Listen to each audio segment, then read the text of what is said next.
সুপ্রিয় দর্শক, আসসালামু আলাইকুম। নিউজ বাংলা 24-এ আপনাদেরকে স্বাগতম। প্রথমেই জানিয়ে দিচ্ছি সংবাদ শিরোনাম। এনসিপি বলে এদেশে কিছু থাকবে না, বিস্ফোরক মন্তব্য সাংবাদিক ইলিয়াস হোসেন। আওয়ামী লীগ ফিরছে, মন্তব্য গোলাম মাওলা রনি। জামাতের হম্বিতম্বির দিন শেষ। উপদেষ্টারা যেন বিদেশে পালিয়ে যেতে না পারে তাদের পাসপোর্ট জব্দ করার অনুরোধ সাংবাদিক মাসুদ কামালের। নির্বাচন কমিশনের প্রস্তাবে নারাজ সাপ্লাই অনর এনসিপি। এক সপ্তাহের মধ্যে অনেক ঘটনাই ঘটবে, কিসের ইঙ্গিত দিলেন প্রসিকিউটর? ছাত্রদলে যোগ দিলেন বৈষম্য বিরোধী আন্দোলনের 5 শতাধিক শিক্ষার্থী।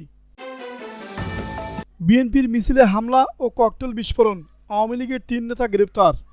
এতক্ষণ শুনছিলেন সংবাদ শিরোনাম। পুরো খবর পেতে ভিডিওটি শেষ পর্যন্ত দেখুন।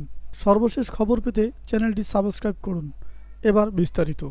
এনসিপিকে নিয়ে বিস্ফোরক মন্তব্য করেছেন সাংবাদিক ইলিয়াস হোসেন।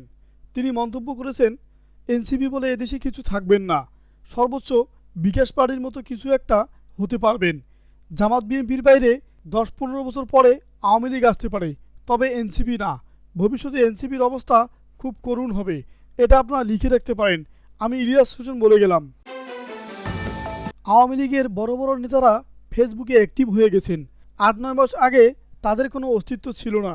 এখন তাদের সবারই ফেসবুকে 2-3টা করে আইডি রয়েছে, যেখান থেকে তারা অনবরত ভয় দেখাচ্ছেন।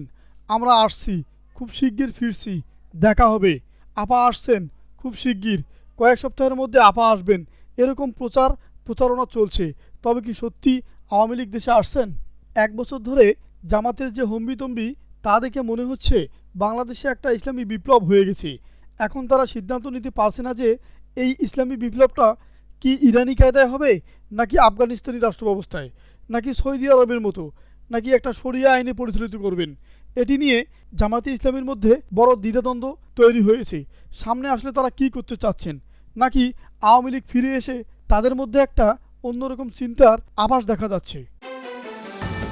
আইন প্রয়োগকারী সংস্থার প্রতি অনুরোধ, এই সরকারের বিদায়ের পর যারা দায়িত্বে ছিলেন তাদের কর্মকাণ্ড তদন্ত করার আগে বিদেশ যাওয়া নিষেধাজ্ঞা করতে হবে। বিচারের প্রক্রিয়া অনুসারে দায়ীদের দায়মুক্ত করা বা শাস্তি প্রদান করা উচিত। যারা নির্দোষ প্রমাণিত হবেন তাদের মুক্তি দেওয়া উচিত। দোষীরা যেন বিদেশে পালিয়ে যেতে না পারে তাদের পাসপোর্ট জব্দ করার অনুরোধ করছি। সাংবাদিক মাসুদ কামাল। বাংলাদেশের রাজনীতি এক অদ্ভুত টানাপোনার মধ্য দিয়ে হচ্ছে। দীর্ঘদিনের একনায়কতান্ত্রিক শাসনের পতনের পর দেশের জনগণ ভেবেছিল এখন হয়তো একটা স্বস্তির জায়গা তৈরি হবে, কিন্তু বাস্তব চিত্রটা একেবারেই ভিন্ন। আগামী বছরের শুরুর দিকে যে জাতীয় নির্বাচন হওয়ার কথা, সেদিকে ঘিরে তৈরি হয়েছে বিভ্রান্তি, দ্বন্দ্ব আর অস্থিরতার রাজনীতি। সামনে কি হবে বলা মুশকিল। নির্বাচন কমিশনের তালিকায় থাকা 50টি প্রতীক থেকে যে কোনো একটি গ্রহণ করতে জাতীয় নাগরিক পার্টিকে 7 অক্টোবর পর্যন্ত সময় দেওয়া হয়েছে। প্রস্তাবিত 50টি প্রতীক থেকে যে কোনো একটি গ্রহণ না করে শাপলা প্রতীকেই অনড় অবস্থান জানিয়েছে এনসিপি। ফলে শাপলা প্রতীক চেয়ে আবারও আবেদন করবে দলটি। আগামী মঙ্গলবার 7 অক্টোবর এনসিপির পক্ষ থেকে পুনরায় শাপলা প্রতীক চেয়ে চিঠি দেওয়া হবে বলে জানান দলের যুগ্ম সদস্য সচিব জহুরুল ইসলাম মুসা বলেন, ইসি দেওয়া 50টি প্রতীক থেকে আমরা কোনোটি গ্রহণ করব না। আমরা আবারও শাপলা প্রতীক চেয়ে কমিশনে চিঠি দেব। এর আগে দলটি ইসিতে নির্বাচনের আবেদন করে এবং প্রতীক হিসেবে শাপলা, কলম ও মোবাইল ফোন উল্লেখ করে। পরে তা সংশোধন করে শাপলা, সাদা শাপলা বা লাল শাপলা চাওয়া হয়। তবে নির্বাচন পরিচালনা বিধিমালায় এই প্রতীকগুলো না থাকায় কমিশন তা বাতিল করে। ইসি জানায়, নির্বাচন পরিচালনা বিধিমালায় 2008-এর 9-1 ধারা অনুযায়ী নিবন্ধিত দলগুলো নির্ধারিত প্রতীক তালিকা থেকে একটি প্রতীক বেছে নিতে পারবে। সেখানে শাপলা প্রতীক না থাকায় এনসিপিকে বিকল্প প্রতীক বেছে নিতে বলা হয়। কমিশনের তালিকায় থাকা 50টি প্রতীকের মধ্যে রয়েছে খাট, থালা, বালতি, বেগুন, আলমিরা, কাপ পিরিচ, মোবাইল ফোন, কলম, বাঁশি, টেবিল, ফ্রিজ, হাঁস, হরিণ, হেলিকপ্টার, টিউবওয়েল, দোলনা, ফুটবল, প্রজাপতি, শঙ্খ মাইক, সোফা, কম্পিউটার, বৈদ্যুতিক পাখা ইত্যাদি। তবে এসব প্রতীক প্রত্যাখ্যান করে এনসিপি আবারও শাপলা প্রতীকের দাবিতে অনড় রয়েছে। এ বিষয়ে নির্বাচন কমিশনার জানায়, জাতীয় সংসদ নির্বাচনে পরিচালনা বিধিমালা তফসিল তালিকাভুক্ত 115টি প্রতীকের মধ্যে মধ্যে শাপলা, সাদা শাপলা বা লাল শাপলা কোনোটিই নেই, তাই এই প্রতীকগুলো বরাদ্দ দেওয়ার সুযোগ নেই। বিগত আওয়ামী লীগ সরকারের আমলে আলোচিত গুমের কয়েকটি মামলার তদন্ত রিপোর্ট 1 সপ্তাহের মধ্যে দাখিল করা হবে বলে জানিয়েছেন আন্তর্জাতিক অপরাধ ট্রাইব্যুনালের চিফ প্রসিকিউটর মোহাম্মদ তাজুল ইসলাম। তিনি বলেন, এটা গতকালই বলে দিয়েছি, শিগগিরই 1 সপ্তাহের মধ্যে এটার অনেক ঘটনার কথা বলেছি, অনেক ঘটনা ঘটবে, আপনারা দেখবেন। আমরা আজ এ বিষয়ে কোনো কিছুই বলতে চাচ্ছি না। সোমবার 6 অক্টোবর আন্তর্জাতিক অপরাধ ট্রাইব্যুনাল প্রাঙ্গণে সাংবাদিকদের প্রশ্নের জবাবে মোহাম্মদ তাজুল ইসলাম এসব কথা বলেন।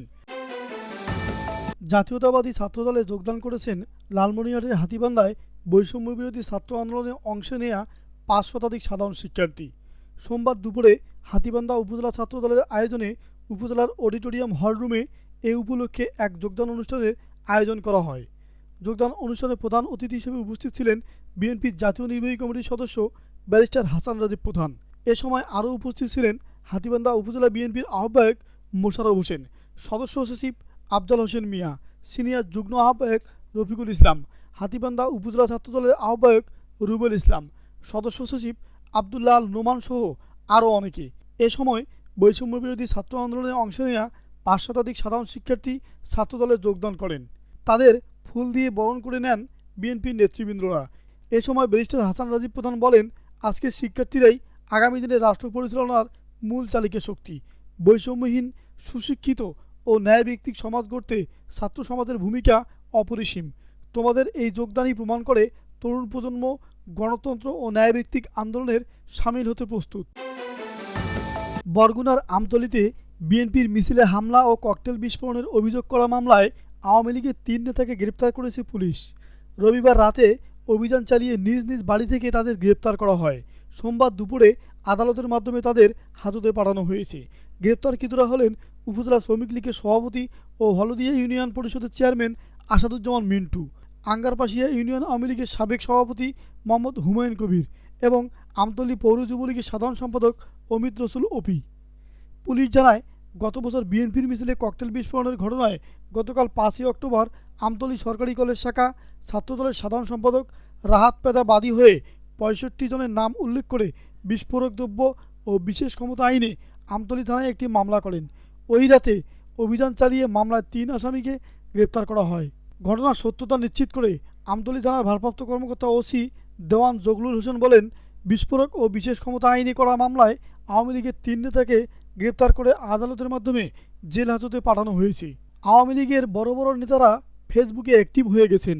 8-9 মাস আগে তাদের কোনো অস্তিত্ব ছিল না, এখন তাদের সবারই ফেসবুকে 2-3টা করে আইডি রয়েছে, যেখান থেকে তারা অনবরত ভয় দেখাচ্ছেন। আমরা আসছি, খুব শিগগির ফিরছি, দেখা হবে, আপা আসছেন, খুব শিগগির।